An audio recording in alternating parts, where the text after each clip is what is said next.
This is a hideous human tragedy for in excess of 30 people today, and to a very great degree, these are victims of a system that's perpetuated by illegal people smugglers.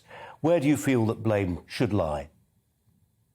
Well, I heard Boris Johnson's interview on the television today, his disingenuous words of sympathy to the migrant, the people who died today tragically, to their family members. I think much of the policies of the UK government have led to the situation that we have today.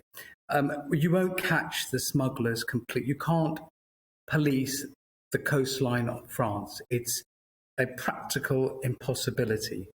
So the UK government has to get into partnership with the French government to effectively patrol the waters, but also have a mechanism by which these migrants can first be returned to France if they've claimed asylum there or another country.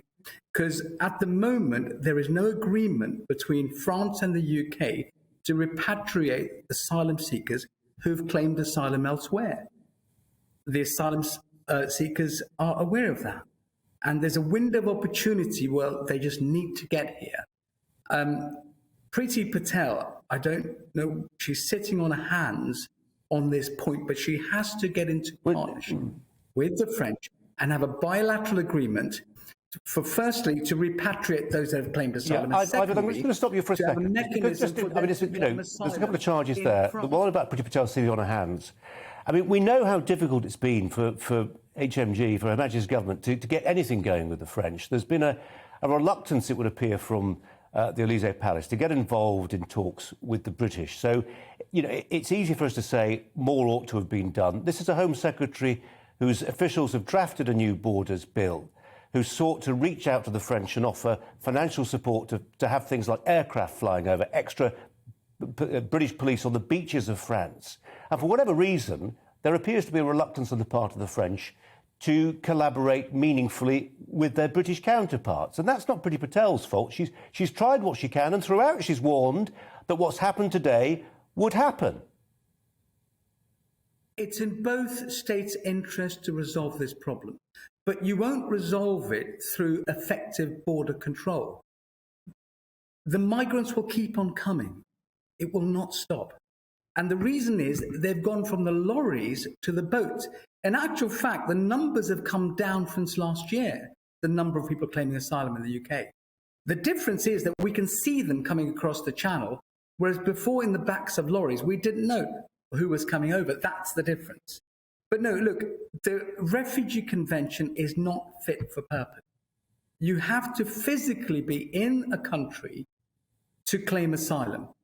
It has no obligation on a refugee to claim asylum in the first country they come to.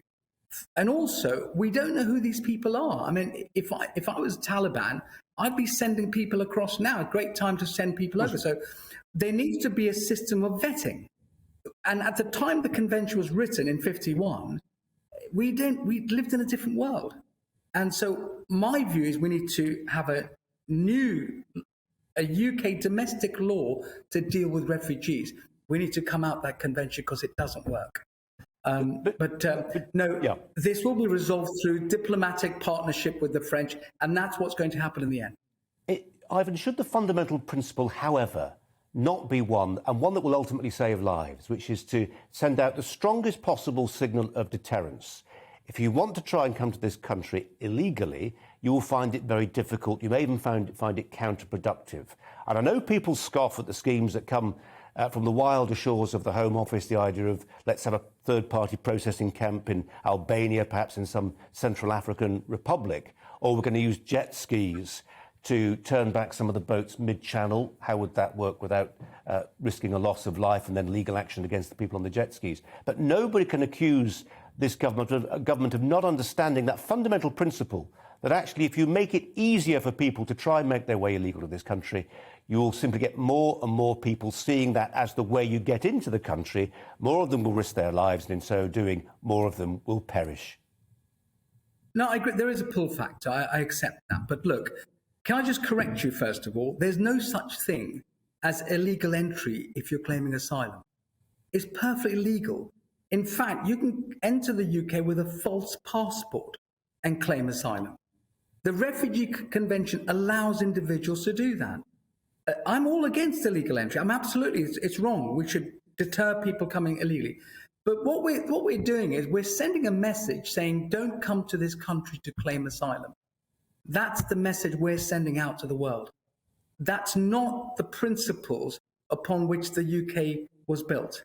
We want to accept genuine refugees.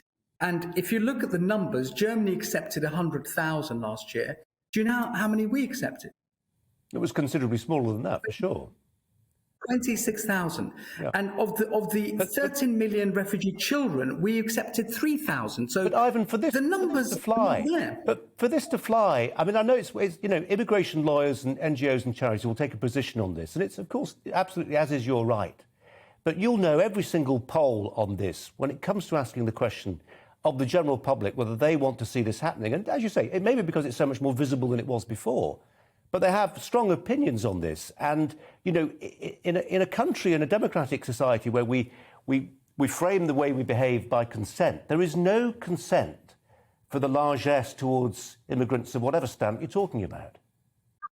I agree. Look, the public don't decide whether this country should abide by the law, first of all. So if we're members of a convention, we have a legal duty to abide by the terms of that convention. So despite what the public thinks, we have an obligation to these asylum seekers. And if we don't like it, let's come out. It will never happen because you're going to send a message out to the world that we lack the compassion to people who are genuinely fleeing persecution. As I said, we need to have a mechanism why they can claim asylum outside the country. And there should be posts around the world where people can go to, and a fair distribution of those seeking asylum. I agree with you. The Refugee Convention doesn't say you've got to claim asylum in the first country you enter as well. It's a misnomer. They can claim in any country they like. Again, I don't think that's right. I think they should claim in the first country. And once they've made the claim, that person should be distributed fairly around the West. The West holds a fraction of refugees compared to, say, Pakistan, who's got millions, Lebanon. These countries are inundated with asylum seekers. We hold a small proportion of that.